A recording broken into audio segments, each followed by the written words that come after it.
ఈరోజు మన ఆధ్యాత్మిక చింతన అంశం దైవిక ఆనందం. పవిత్ర బైబిల్ గ్రంథం కీర్తనల గ్రంథము 37వ అధ్యాయము 4వ వచనంలో ఇలా సెలవిస్తోంది: యెహోవాను బట్టి సంతోషించుము, ఆయన నీ హృదయ వాంఛలను తీర్చును.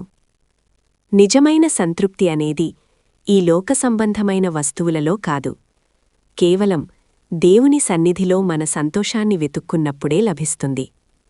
మనం ఎప్పుడైతే పూర్ణ హృదయంతో ఆయనను బట్టి ఆనందిస్తామో, అప్పుడు మన హృదయ స్పందన ఆయన చిత్తంతో ఏకీభవిస్తుంది. మన హృదయాలలో ఆయన కలిగించిన లోతైన కోరికలను ఆయనే నెరవేరుస్తారు.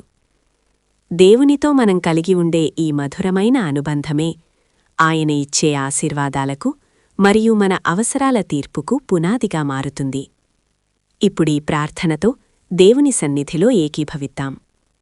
ప్రార్థన: ప్రభువా, నా పూర్తి సంతృప్తిని నీలోనే వెతుక్కోవడం నాకు నేర్పించు. నా హృదయం నీ ప్రేమలో విశ్రమించేలా చెయ్యి.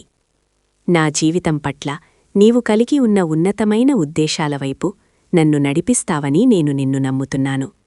ఆమెన్.